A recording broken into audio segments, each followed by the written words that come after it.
부부가 같이 노년에 삶은 우울증이 21% 온대요.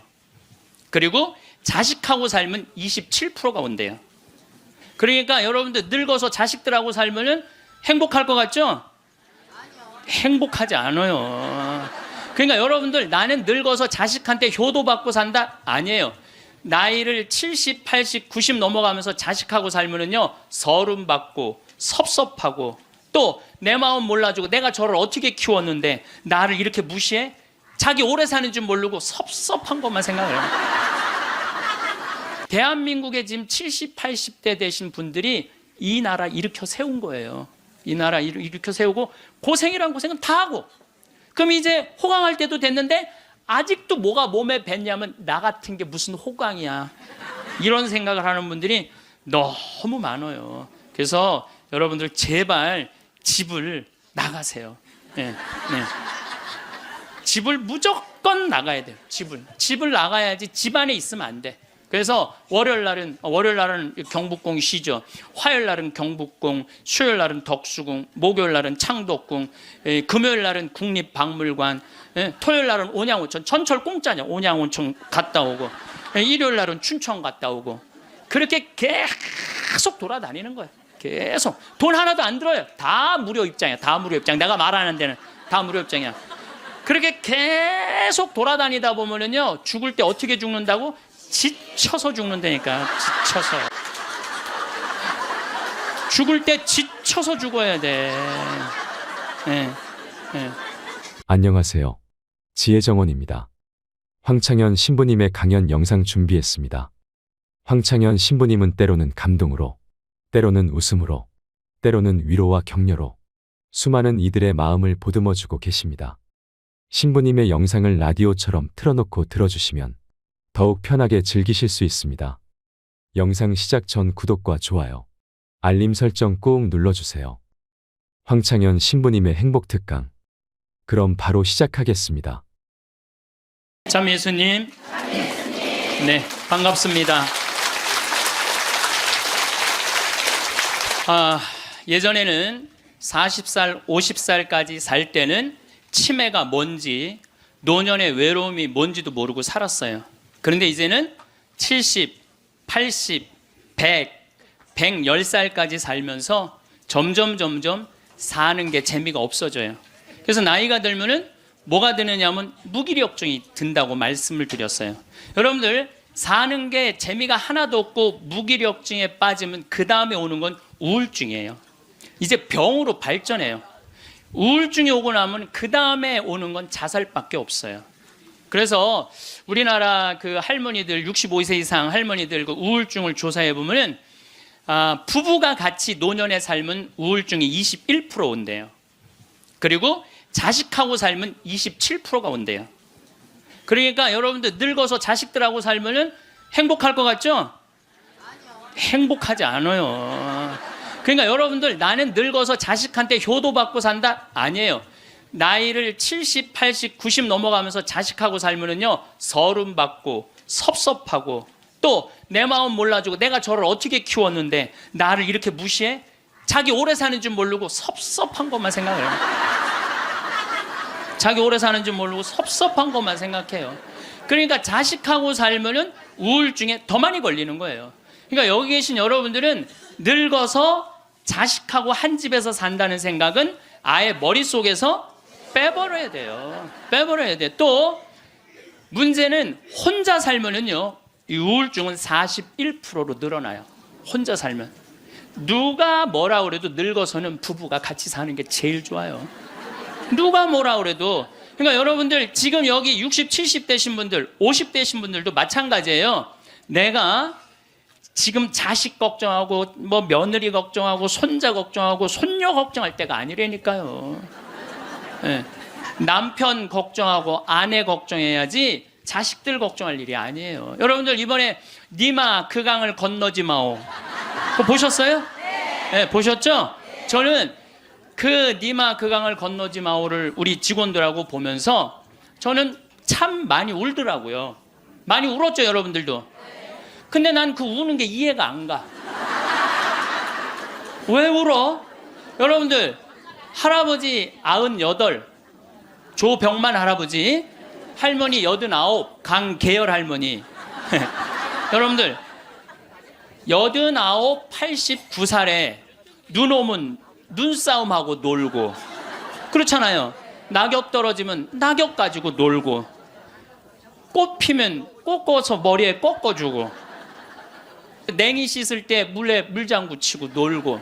여러분들 89살, 이 98살에 그렇게 산다는 건요, 늘 내가 강의 때 말하는 대로 사는 분이에요. 얼마나 행복해요. 저는 그 두 분의 이렇게 사는 모습을 보면서 참 보기 좋더라고요. 저렇게 마지막에 아름답고 경치 좋은 데서 자식들하고 안 살고 그 부부가 같이 그렇게 한복 꼭 같은 색깔 입고 얼마나 좋아요. 100살까지 그렇게만 살 수 있다면 여러분들 그건 대복을 탄 거예요. 저는요 중간에 무슨 장면이 나오느냐 하면은 이 할머니 생일날 자식들이 와서 밥을 먹다가 싸워요. 싸우는 거 보셨죠? 네. 뭐 네가 한번 아버지 아팠을 때 병원에 모시고 갔냐, 전화라도 한번 했냐.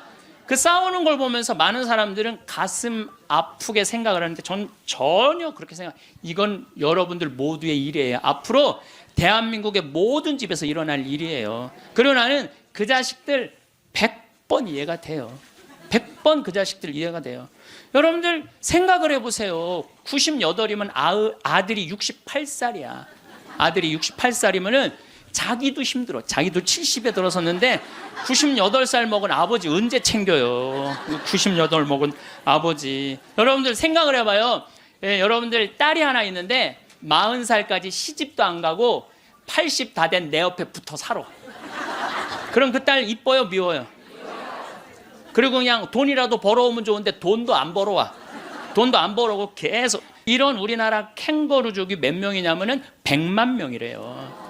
그러니까 어머니가 70, 80이 다 됐는데도 그 어머니 등골에 붙어서 빼먹는 거야. 자긴 돈도 안 벌고. 여러분들 그런 딸들이 자기가 독립하지 않고 계속 부모 힘들게 하면 그 딸 밉잖아요. 그럼 입장을 바꿔놓고 생각해보자 이거야. 내 나이가 60이 됐는데 아버지가 100살 되도록 안 죽고 계속 내 등에 붙어 살면은 60 먹은 자식은 힘들 것 같아요, 안 힘들 것 같아요? 똑같은 입장이에요. 계산상 안 맞는다는, 계산상. 자식을 20년 키웠으면 20년만 얻어 먹어야지. 근데 이제는 20년 키우고 40년, 50년, 60년 얻어 먹는다니까요. 지금 50살 되신 분들은 110살까지 산다고 말씀드렸죠? 그러면은 지금 50살 된 분들 110살까지 살면은요, 60살서부터 자식 기대고 산다면은요, 몇 년 얻어먹는 거야? 50년 얻어먹는 거야, 50년. 지금 40살들은요, 120살까지 사는 거야. 그럼 60살서부터 자식 기대서 얻어먹고 산다면은요, 60년을 얻어먹는 거야. 20년 기껏 키우고 난 다음에 60년 얻어먹는 게 말이 돼요? 그러니까 이제는 자식하고 산다는 거는 자식이 늙어서 나를 책임진다는 건 상상도 하지 말라는 거예요. 누가 책임져야 돼? 내 인생은? 내가 책임지는 수밖에 없어요. 아니, 제가 늘 드리는 말씀이지만은 저는 고등학교 3학년 때까지 어머니 아버지가 저를 키웠어요. 저는 우리 집 막내로서 정말 사랑 많이 받고 자랐어요. 그 신학교 들어가니까 누가 날 키워줬어? 교회가 날 키워줬어. 신학교, 교회가. 신부되고 보니까 너무 고마워. 그래서 20년 동안 나 키워준 어머니 아버지한테 은혜를 갚으리라. 내가 받은 만큼은 돌려주리라. 그래갖고 내가 신부 돼갖고 첫 사목 활동비 받았을 때 45만 원인가 받았어요. 그 24년 전에요. 어머니 25,000원, 아버지 25,000원 용돈 드렸다니까요.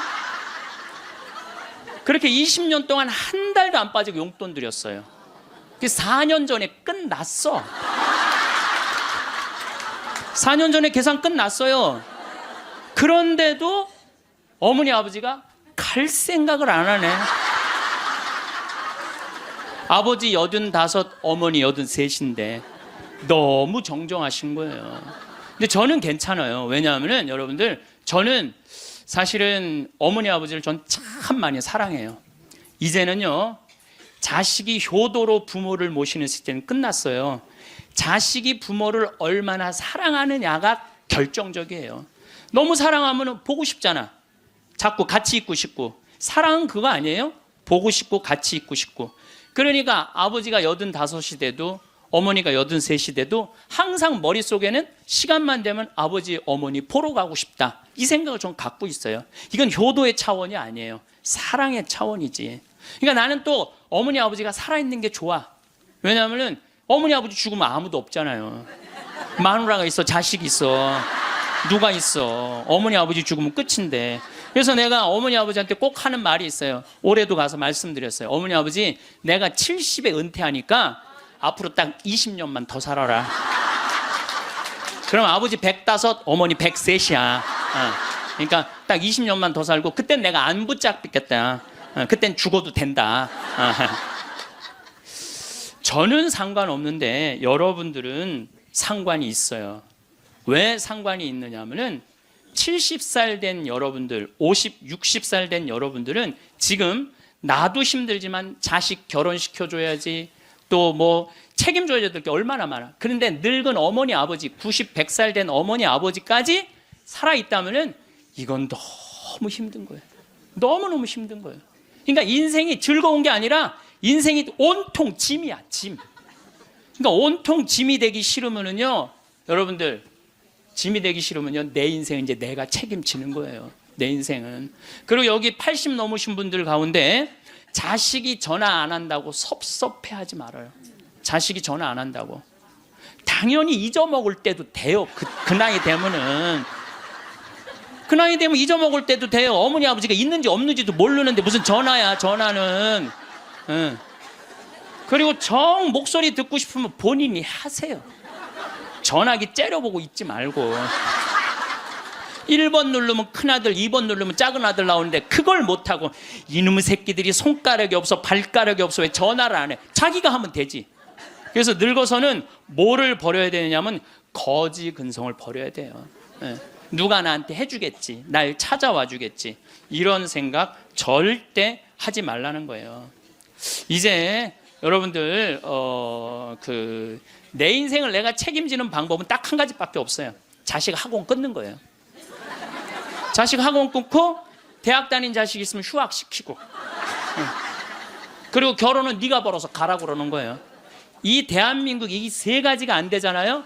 그럼 모두가 불행할 수밖에 없어요. 근데 우리나라 애들이 지금 얼마나 허약하냐 하면 우리 생태마을은 참 일이 1년 내내 일이 너무너무 많아요. 그래서 사람이 많이 필요해요. 사람이 많이 필요해갖고 내가 고등학교 졸업생들 많이 뽑았어요. 근데 10명 중에 9명은 가요. 일주일도 일을 못하고. 10명 중에 9명이 왜 일주일도 못하고 가는 줄 알아요? 초등학교, 중고등학교 24시간 책상에만 앉아 있었던 애들이야. 책상에만. 그러니까 끈질기게 노동을 하는 걸 배워본 적이 없어. 여러분들, 유럽 아이들, 미국 아이들은요, 이 스포츠를 너무너무 중요하게 여겨요. 그래서 토요일 날, 일요일만 되면은 엄마 아빠들이 애들 운동하는 거 계속 지켜봐요. 내가 이번에도 미국 쪽에 이 워싱턴 쪽에 강의를 갔는데 그러더라고요. 여기 우리 사회는요, 운동을 못하면 사람 대접을 못 받는다는 거예요. 자기 아들 지금 럭비를 시킨대. 우리나라 럭비를 시키는데 초등학교 6학년이야. 너무너무 럭비를 잘한다는 거예요. 그러니까 그 럭비 데리고 다니는 게 일이야. 그러니까 걔네들은 기본 끈기가 있는 거야. 운동을 하니까. 근데 우리나라 애들은 운동이 어디 있어? 국어, 영어, 수학 외우느냐고 그냥 대학교 때까지 책상에 앉아 있는 거야. 이런 애들이 생태마을에 와서 아침 9시부터 저녁 6시까지 일을 해봐요. 못 견뎌요. 뭐 하루 만에 가는 놈, 이틀 만에 가는 놈, 일주일 만에 가는 놈. 제가 그 돌아가는 아이들을 보면서 이거 큰일 났구나. 대한민국 이거 큰일 났구나. 전부 머리 쓰는 일만, 그것만 일이라고 생각하고 노동을 귀하게 여기지. 여러분들, 노동을 귀하게 여기지 않으면요, 그 사회는요 끝나는 수밖에 없어요. 로마가 왜 망했어요? 자기 나라 지키는 용병 다 용병 갖다 써갖고 망한 거예요. 우리나라도 지금 외국인 노동자들 엄청나게 들어오잖아요. 그러니까 중소기업에 가보면 전부 사람이 없다고 난리야. 그런데 국가에 보면은 지금 애들 캥거루족이 100만 명에 취직 못하는 애들 200~300만 명이 넘게 집에서 그냥 노는 거야. 아무 일도 안 하고. 엄마 돈 빼먹는 거죠. 엄마 아빠 등골 빼먹는 거예요. 그거는 엄마 아빠의 등골만 빼먹는 게 아니라 80, 90까지 살 엄마 아빠 등골까지 다 빼먹는 거예요. 이게 여러분들 보통 심각한 문제가 아니에요. 대한민국 지금 심각해요.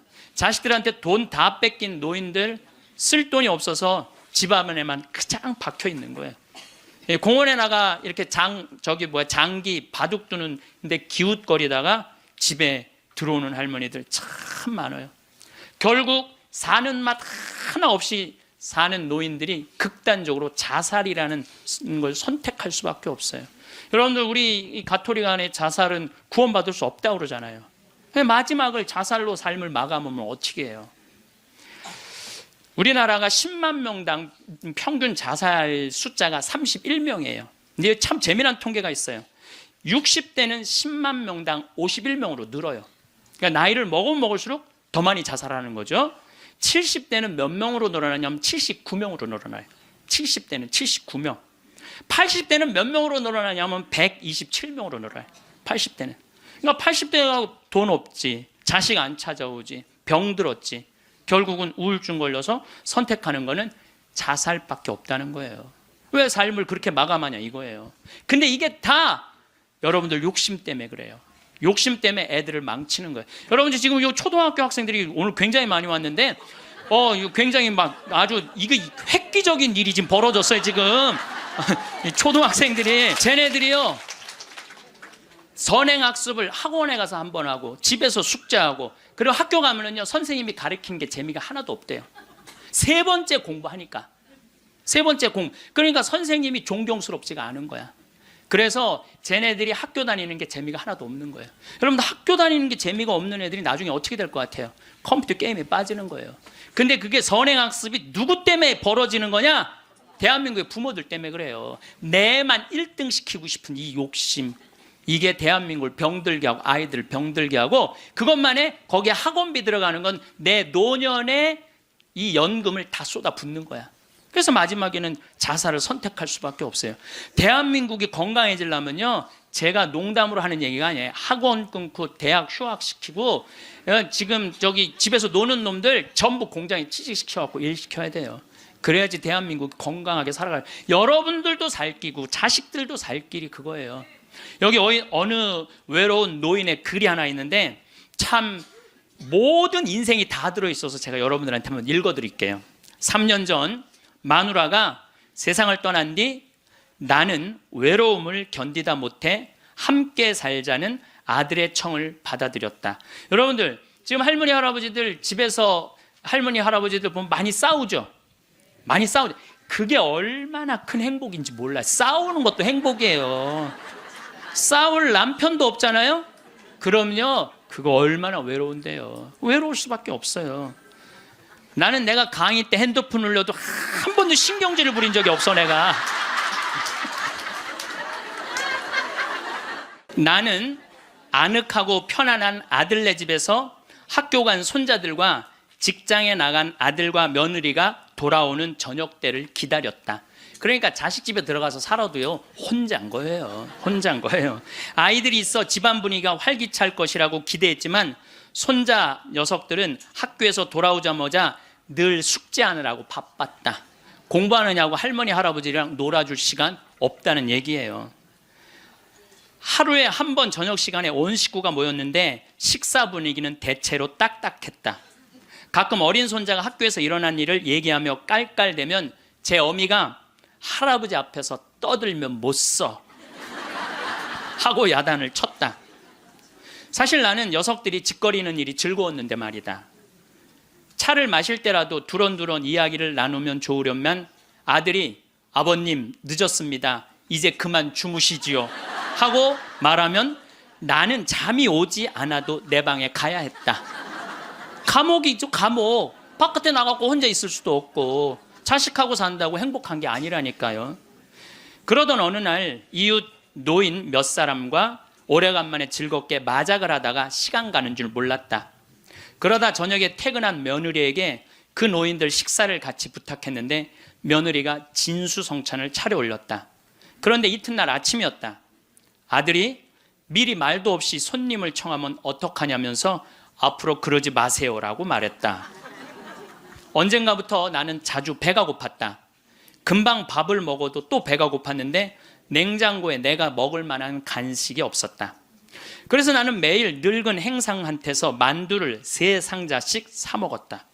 그 뒤로는 뱃속이 편안했고 하루 종일 목소리를 쓰지 않는 나로서는 만두 장수와 이야기 나누는 일도 즐거웠다. 여러분들 늙으면은요, 이 만두 장사랑 얘기 나누는 것도 즐거워. 나하고 누가 말만 해줘도. 그래서 우리 생태마을에 전화해갖고 할머니들요, 무지하게 통화 오래 하는 할머니들 많아요.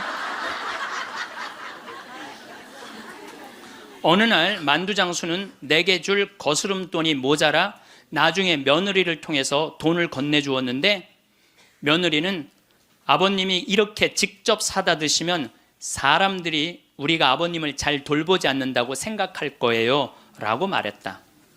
그렇게 2년이 흘렀다. 갈증이 나고 자주 오줌이 마려운 증세가 더 심해져 병원에 갔더니 당뇨병이라고 했다. 아들은 너무 많이 드셔서 그 병에 걸린 겁니다 라고 말했다. 며칠 뒤 내 몸은 회복됐지만 마음은 뒤숭숭했다. 그러다 문득 마누라 장례식 때 보고 여태 만나지 못한 친구가 생각났다. 그때 친구는 장례식장에서 양로원 생활이 즐겁다고 했다. 같은 연배의 늙은이들과 산책도 하고 요리도 하고 밤 늦게까지 얘기도 나눈다며 만족한 표정을 지었다. 내가 들어갈 방도 있냐고 묻자 친구는 자네는 아들과 더불어 만년을 편안히 즐기게 라고 말했다. 여러분들 늙어서요, 늙은 친구들하고 어울려서 노는 게 행복할 것 같아요? 나 쳐다보지도 않는 아들하고 사는 게 행복할 것 같아요? 여기 여러분들 여기 지금 늙은 친구들하고 오신 분들 많죠? 네. 아들이 여기 와서 놀아줄 수 있어요? 못 놀아줘요? 못 놀아줘요. 그러니까 이 생각을 바꿔야 된다는 거예요. 그냥 돈을 꾸리고 아껴서 그 옆에 있는 소중한 친구하고 밥 한번 사 먹을 생각 안 하고 자식 뒷돈 대줄 생각만 해요. 그 정신 나간 엄마 아빠들이라는 거예요. 나는 그 친구의 말에 공감했지만 이미 3년을 편안하게 보냈으니 그것으로 족하지 않는가. 나는 자리에서 일어나 주섬주섬 짐을 꾸렸다. 옛 친구들이 있는 곳으로 가기 위해. 제가 가끔 삼성 노블카운티 또 유무상통 마을, 그야말로 돈이 있는 할머니 할아버지들 노인 요양시설에 가서 강의를 해요. 그분들 참 멋지게 살더라고요. 해주는 밥 딱딱 먹고 수영장 있고 뭐 저기 뭐 삼성 노블카운티는 골프 클럽도 있더라고. 같이 골프도 치고 다니고. 여러분들 다 하실 수 있어요. 뭐만 하면 학원만 끊으면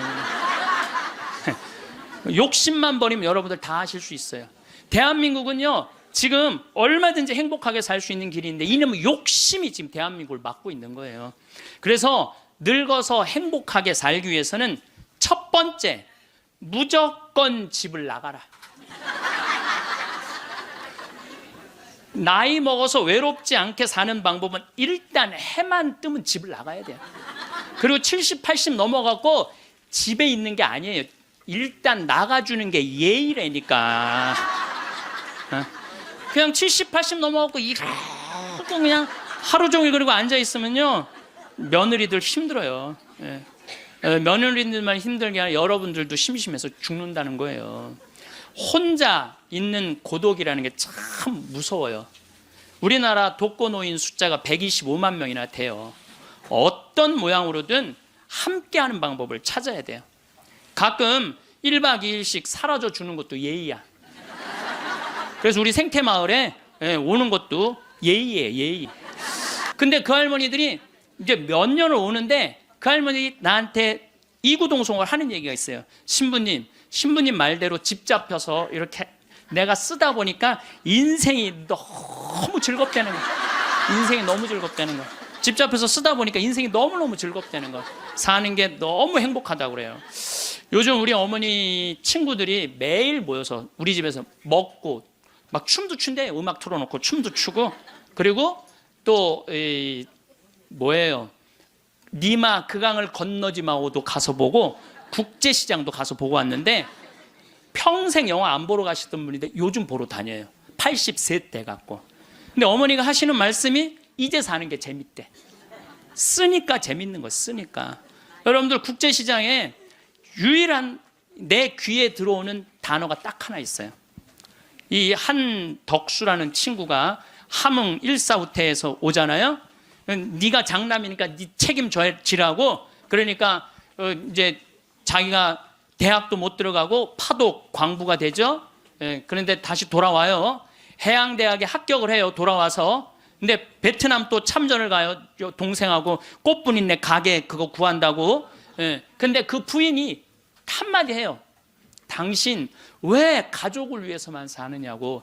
당신을 위해서도 살으라고. 당신을 위해서도 살으라고. 그런데도 이 사람은 끝까지 가족을 위해서 마지막까지 살죠. 그 여의도에서 막순이라고 이 함흥에서 놓친 그 이제 미국에 이제 입양돼 갖고 정말 눈물 콧물 다 빼죠. 근데 저는 이런 생각이 들어요.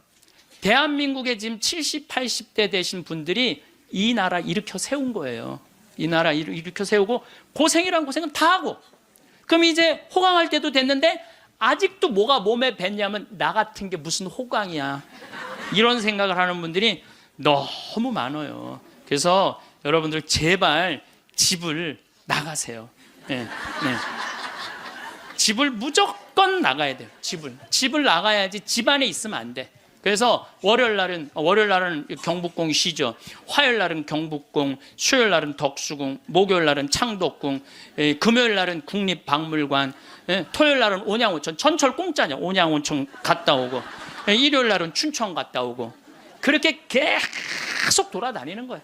계속. 돈 하나도 안 들어요. 다 무료 입장이야. 다 무료 입장. 내가 말하는 데는 다 무료 입장이야. 그렇게 계속 돌아다니다 보면은요, 죽을 때 어떻게 죽는다고? 지쳐서 죽는다니까. 지쳐서. 죽을 때 지쳐서 죽어야 돼. 미국에서는 할머니, 할아버지들 사진을 찍어놔요. 사진을 찍어놓고 3개월 동안 뭐를 시키느냐면은, 3개월 동안 뭐를 시키느냐면은 운동을 시켜요. 헬스도 하게 하고, 그 다음에 파티도 하게 하고, 럭비도 하게 하고. 그렇게 3개월 동안, 그 3개월 후에 다시 사진을 찍어요. 그랬더니 3개월 전에 찍은 사진보다 3개월 후에 찍은 사진이 훨씬 젊게 보이더라 이거예요. 사람은요, 어떤 마음을 가지고 사느냐에 따라서 생김새도 달라진다는 거예요. 나는 늙었어. 난 이제 죽을 거야. 죽을 날만 계속 기다리고 있잖아요. 그러면 그냥 죽는 거예요. 그 우리나라 그 의사 선생님들이 100살 넘은 분들한테 문의를 했어요. 손수건 있어요. 걱정하지 마세요. 여러분들이 너무 많아갖고 지금 더워서. 또 강원도는 오늘 영하 17도예요. 영하 17도라 내복을 입고 왔더니 우리는 내복을 안 입으면은 추워서 못 살아요. 어쨌거나 100살 넘은 분들한테 물어봤어요. 이렇게 100살까지 어떻게 건강하게 사느냐고. 근데 100살 넘은 모든 분이 똑같이 뭐라고 얘기냐면 해만 뜨면 집을 나간다는 거예요. 여러분, 오늘 해만 뜨면 여기 나오니까 좋아요, 안 좋아요? 좋잖아. 천주교가 얼마나 할 일이 많아요. 그래서 여러분들, 나는 성당 다니는 거 나이 먹어서 참 좋다고 생각해. 성당 다니는 거. 성당 갈 때까지 걸어가요, 안 걸어가요? 올 때 걸어오고.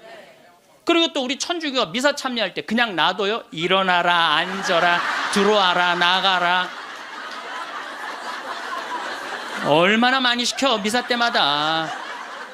그리고 여러분들 나이 먹어서요, 이렇게 많은 사람들 속에 어우러져 있으면요, 자기가 의식이 젊어진대요. 그래서 뭐가 안 걸리냐면 치매가 안 걸리는 거예요. 치매가. 그래서 레주하는 할머니들이 되게 자다가 돌아가신대. 많이 끝까지 활동한다가 지쳐서 죽는 거예요. 지쳐서. 레주하는 할머니들이 끝까지 활동하다가 지쳐서 죽는 거예요. 지쳐서. 그러니까 여러분들 성당 다니는 거 참 좋은 거예요. 그리고 제가 권하는 거는 무기력증에 빠지지 않기 위해서 가장 중요한 거 운동하는 거예요. 헬스 자전거 타는 거. 헬스 자전거 꼭 타세요. 허벅지에 근육이 풀리잖아요. 그때부터 누워서 똥오줌 싸는 거예요. 여러분들 누워서 똥오줌 싸는 사람들 많이 보셨어요? 아마 내가 제일 많이 봤을 거야. 누워서 똥오줌. 왜냐면 환자 봉송체 나가니까. 그러면요, 한 5년 10년 누워서 똥오줌 싸는 집에 들어가잖아요. 온 집안에 냄새가 배 있어요. 온 집안에. 그러니 그 집이 기쁨이 있겠어요, 없겠어요? 본인만 삶의 질이 떨어지는 게 아니라 그 가족 전체가 삶의 질이 떨어지는 거예요. 또 내가 또 가정방문 간다고 또 청소해놓고 향수는 뿌려갖고 이게 향수하고 섞여갖고 무슨 냄새인지 구분이 안 돼. 네. 여러분들 나이 먹어갖고 미국은요, 제가 이게 여러 번 봤어요. 미국은요 90살이 넘어서 다리가 풀려갖고 거동을 못하는 분들한테 의사가 약 처방 안 해요. 뭘 처방하냐면 헬스장 가라고 그래요. 헬스장. 왜냐하면 몸에 근육이 있으면요 잠도 잘 와요. 몸에 근육이 있으면 잠도 잘 오고, 또 몸에 근육이 있으면은 누워서 똥오줌 안 싼다는 거예요. 그래서 어떤 할아버지는 헬스를 하면서부터 어깨가 넓어져갖고 양복을 다시 맞추고 춤도 추고 그런다는 거예요. 또 나이 먹어갖고 좋은 건 춤추는 거예요. 이게 나이 먹어갖고 춤처럼 좋은 게 없다는 거예요. 가장 자연스러운 운동 중에 하나가 춤이라는 거예요. 그래서 요새 노인복지관에서 춤 프로그램이 참 많잖아요. 가서 춤만 추세요. 또 눈이 맞아갖고 막 뭐 결혼을 하느니 마느니.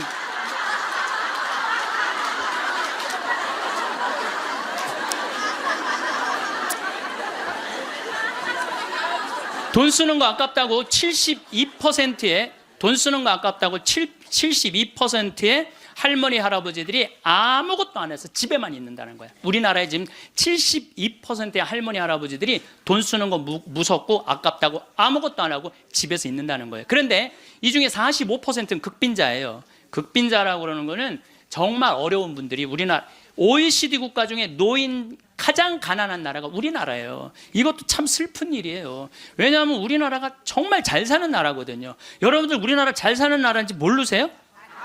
알죠? 잘 살아요. 이번에도 뭐 1조 1000억 달러를 달성하고 무역 흑자 500억 달러가 넘는 나라예요. 그런데 노인들은 OECD 국가 중에 가장 가난해. 이게 참 슬픈 일이에요. 근데 어쨌든 45%는 정말 쓸 돈이 없는 할머니 할아버지들이에요. 그런데 나머지 27%는 돈 쓰는 게 아까워서 못 쓰는 분들이에요. 27%는 여러분들이 여가 활동도 하지 않고 27%의 할머니들 아무것도 안 하면, 이 할머니들이 뭐 하는 거냐면 나중에 누워서 똥오줌 싸는 거예요. 여러분들 이 돈 간병인 병원비로 다 씁니다. 안 쓰는 거. 한국인이 평생 살면서 남성이 의료비로 얼마를 쓰냐면 7,400만 원을 쓴대요. 여성이 몇 퍼센트를 쓰냐면 8,700만 원을 쓴대. 여성이. 여자들이 남자보다 1,300만 원을 더 쓰는 거예요. 그런데 왜 더 쓰느냐 하면은 오래 살아서 더 쓰는 거예요. 똑똑하시네. 오래 살아서 더 쓰는 거예요. 그런데 4,300만 원, 65세 이상이 8,700만 원 중에 4,300만 원을 65세 이상 쓴다는 거예요. 그러니까 늙어서 병원비를 다 쓰는 거야. 늙어서 병원비를 다 쓰는 거야. 내가 보기엔 이 돈 4,300만 원 가지고 수영장 다니고 헬스장 다니고 놀러 다니는 대로 쓰고, 그런 분들 돌아가실 때 그냥 지쳐서 죽는 거예요. 그런 분들이. 제 생각에는 여러분들 운동 헬스장 요즘 7만 원 내지 8만 원 해요. 그럼 그 헬스장만 다녀도요 50년 다닐 수 있어요. 50년. 병원비 다른 거 말고 여러분들이 쓰는 병원비를 가지고만 해도 50년 헬스장 다닐 수 있어요. 자, 이제 헬스장 얘기를 좀 할게요. 제가 왜 헬스장을 굉장히 중요하게 여기느냐 하면은 나이를 먹어서는요 근력 운동을 해야 돼요. 40살이 넘어서부터 몸에서 1%씩 근육이 빠져나가요. 1%씩 근육이 빠져나가면은 80살 되면 거의 다 빠져나가는 거예요. 그럼 뭐만 남아? 뼈만 남는 거예요. 뼈만 남으면 그 다음 뭐 하는 거야? 눕는 거예요. 그래서 그 근육을 보충해 주려면 고기도 일주일에 한 번은 먹어야 되고, 또 헬스장. 자, 신부님 저 돈이 하나도 없어요. 신부님은 맨날 돈 있는 사람 얘기만 해요. 여러분들 우리 평창은요, 평창 종합운동장에 건강증진센터가 있는데, 헬스장이 있는데 무료예요. 무료. 이게 우리 평창만 무료가 아니라 여러분들 주위에 무료 헬스장 널려 있어요. 그러면은 아침에 나가갖고 헬스장 가면은요 젊은 사람도 구경할 수 있고 내 몸에 맞게만 하면은요 1시간, 2시간 얼마든지 시간 보낼 수 있어요. 그 옆에 목욕탕 딸려 있으면 목욕탕. 그리고 저녁에 집에 들어오면은요 자지 말라고 그래도 쓰러져서 자요. 예, 자지 말라고 그래도 쓰러져서 자요. 근데 문제는 뭐냐면은 할머니들 중에 이런 분들이, 신부님 나이를 먹으니까 잠이 안 와. 이런 분들은 왜 그러냐면 하루 종일 소파에 앉아갖고 여러분들 누워서 똥오줌 싸는 아버지를 모시면서 어떤 분이 일기를 썼어요. 극히 일부만 제가 옮겨놓을게요. 이 참 내용이 참 가슴이 참 짠해요. 이 더 기가 막힌 내용도 있는데 내가 이 방송이라 정말로 정말 우리들이 들을 만한 객관적인 내용만 쓴 거예요. 어제는 불효를 했다. 기저귀 찬 채로 거실로 나가려는 아버지와 어머니의 실랑이가 벌어지고 급기야는 누워서 발길질하는 아버지의 폭력으로부터 어머니가 먼저 돌아가실 지경에 이르렀다. 여러분들 마지막에 똥오줌 싸고 이런 분들, 치매에 걸린 분들은요 막 뱀이 막 기어간대요. 천장에 뱀이 기어가고 천장이 막 무너지는 것 같고 극도의 공포에 사로잡힌대요.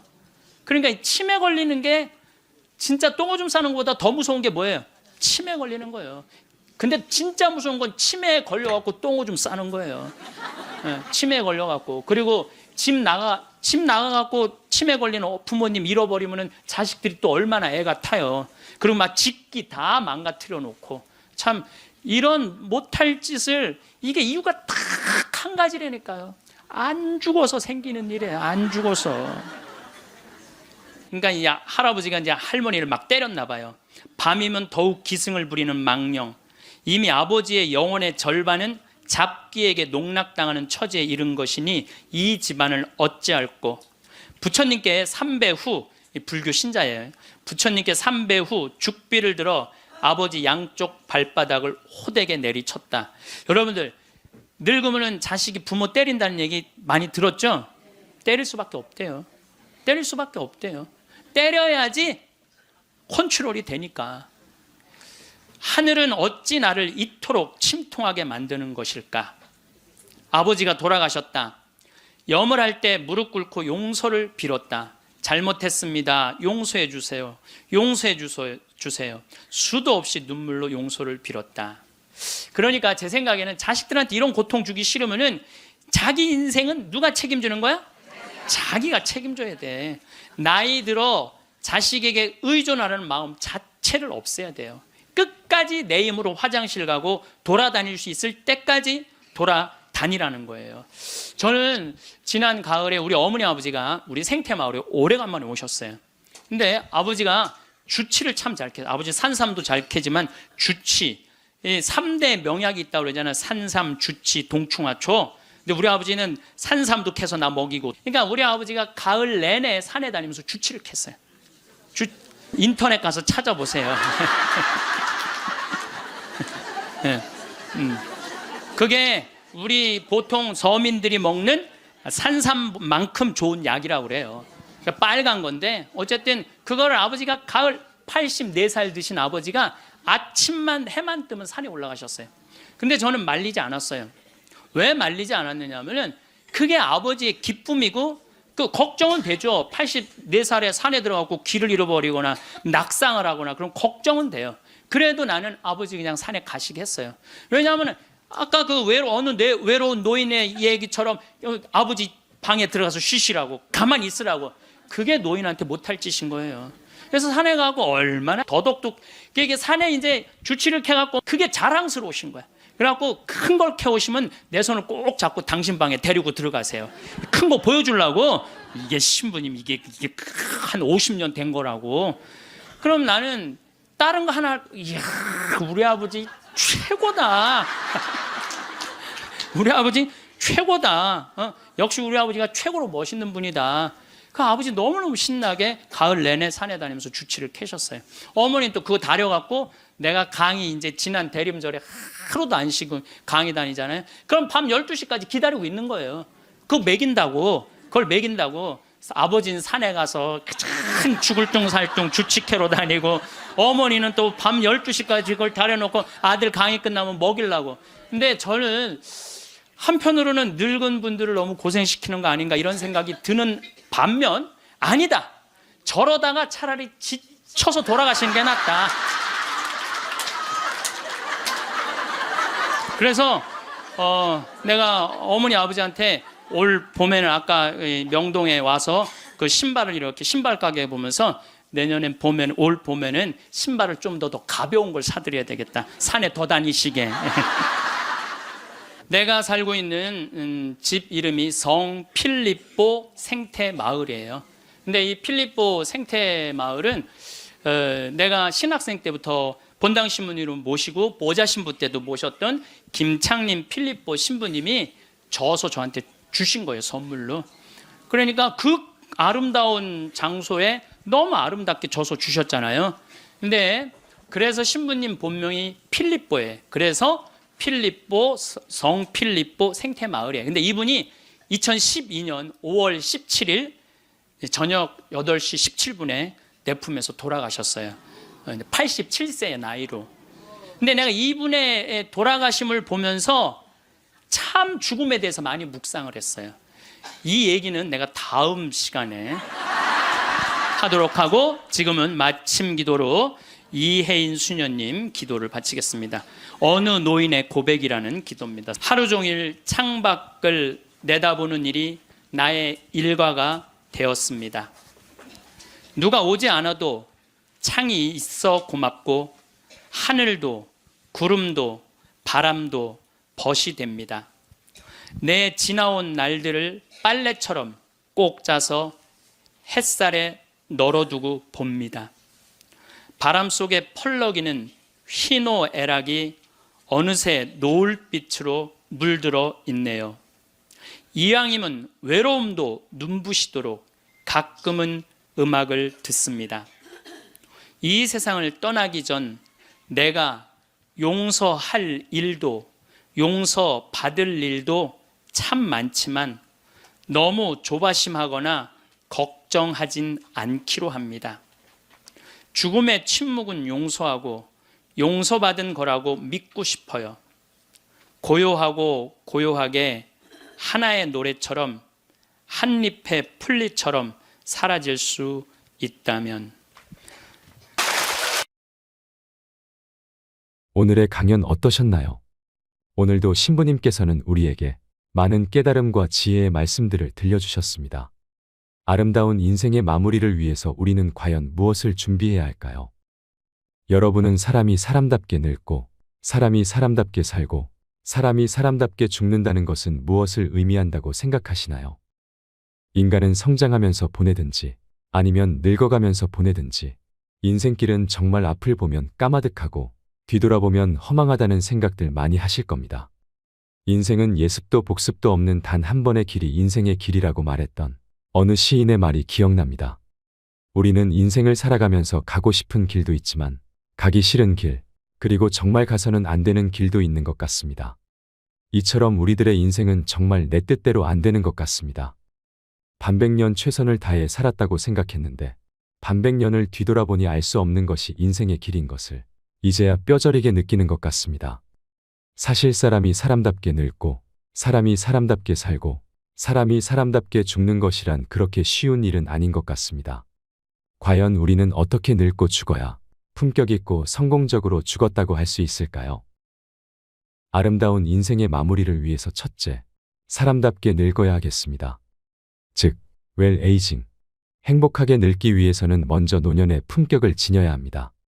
노년의 품격은 풍부한 경륜을 바탕으로 노숙함과 노련함을 갖추는 일이라고 생각합니다. 노년의 삶을 불안해하는 것은 자신의 존재감을 잃어가기 때문이지만 오히려 노년은 지성과 영혼이 최절정의 경지에 이르는 황금기임을 인식해야 할 것입니다. 노숙함과 노련함으로 무장하여 노익장을 보여주기 위해서는 산행과 명상, 그리고 클래식 음악과 독서와 같은 영성, 즉 신령한 품성이나 성품을 위해 생활하는 여유를 생활화해야 할 것입니다. 최고의 노후는 우리가 무엇을 꿈꾸느냐에 달려있는 것 같습니다. 웰 에이징을 위해 노년 특유의 열정을 가져야 하며 노년의 열정은 경륜과 품격이 따르므로 노련함과 달관이 살아 숨쉬는 풍요한 열정이 필요한 듯합니다. 노년은 점점 의욕과 열정을 잃어가는 시기라고 속단할지 모르지만 이러한 것들도 생각하기 나름 아닐까요? 행복하게 늙기 위해서 중요한 것은 인간관계라고 할 수 있습니다. 나이가 들면서 초라하지 않으려면 대인관계를 잘해야 합니다. 즉 인간관계를 나 중심이 아니라 타인 중심으로 가져가야 합니다. 나이가 들면서 사람은 이기주의적인 성향이 강해진다고 합니다. 나이가 들어 노욕이 생기면 모든 것을 자기중심적으로 생각하게 되고 그렇게 되면 폭군처럼 그리고 자기도취에 몰입하는 나르시즘, 즉 자기도취증에 빠질 수 있습니다. 그러나 타인 중심의 인간관계를 갖는 사람은 나이가 들어도 찾아오는 사람이 많고 따르는 사람도 많기 때문에 가장 바람직한 것은 타인 중심의 인간관계라 할 수 있을 것입니다. 둘째, 사람답게 사는 것이라고 할 수 있습니다. 즉, 흔히 우리가 말하는 웰빙입니다. 사랑과 은혜로 충만한 노년을 우리는 웰빙이라고 합니다. 웰빙은 육체뿐 아니라 정신과 인품이 건강해야 하기 때문입니다. 그러기 위해서 웰빙은 육체적인 강건함보다는 정신적인 풍요와 여유에 더 중점을 두어야 합니다. 인자함과 포근함이 묻어나고 사랑과 용서의 미덕으로 넘쳐나는 노후는 오히려 웰빙의 시기임을 뜻하는 것이라 생각합니다. 정신 그리고 인품이 무르익어가는 노년이야말로 인생의 최고봉이자 웰빙의 최적기이며 노년의 녹색지수는 무한대라고 할 수 있을 것입니다. 노년은 삭막하고 고독한 시기가 아니며 절망과 슬픔을 느끼는 시기가 아니라는 것입니다. 노년은 청춘보다 꽃보다 푸르러야 합니다. 젊을 때와 비교하면 노년의 외모는 형편없고 삼단 복부, 이중턱, 구부정해지는 허리의 흰머리, 빛나는 대머리, 거칠고 늘어진 피부, 자꾸자꾸 처지는 눈꺼풀 등을 떠올리기 쉽습니다. 그럼에도 노년을 앞둔 이들이 다른 사람에게 향기를 나눠줄 수 있는 것은 정신적인 풍요와 경륜으로 쌓아 올린 덕이 있기 때문일 것입니다. 노년의 자연스러운 주름살 속에 아름답게 풍겨나는 인자스러움은 갑자기 생기는 것이 아니듯 살아가면서 쌓이며 승화되는 화석과 같은 것이라 생각합니다. 우리가 마음속에 그려온 노인은 이렇듯 향기 나는 삶을 살아가는 사람, 덕이 있는 사람, 지혜가 풍부하고 마음이 인자하고 욕심이 없는 사람일 것입니다. 그런데 세상사 애꿎게 실생활에서 만나는 노인들은 대부분 그런 이미지와는 거리가 멀게 느껴집니다. 고집이 세거나 인색하고 마음이 좁은 노인들을 더 자주 만나게 됩니다. 왜 그런 걸까요? 노년의 그런 추함은 어디서 오는 것일까요? 사랑과 용서의 삶에 인색했거나 감사함, 충만한 은혜의 삶을 잠시 망각했기 때문이 아닐까요? 노년은 용서하는 시기이며 용서의 근간은 사랑입니다. 사랑만이 인간을 구제하는 희망이며 사랑과 은혜로 충만한 노년을 보내는 사람. 우리는 이들을 일컬어 사람답게 사는 사람이라고 할 수 있을 것입니다. 이것이 바로 웰빙임을 다시 한번 생각하면서 웰빙은 육체뿐 아니라 정신과 인품이 건강해야 함도 잊지 말아야겠습니다. 여러분들의 삶의 지혜가 더욱 충만해지길 소망하겠습니다. 황창현 신부님의 아름다운 강연을 한번 더 들으시면 마음에 더욱 새겨질 것입니다. 오늘 내용이 마음에 드셨다면 주위 분들께도 공유 부탁드립니다. 구독과 좋아요 알림 설정은 제작에 큰 힘이 됩니다. 오늘 하루도 행복하세요. 감사합니다.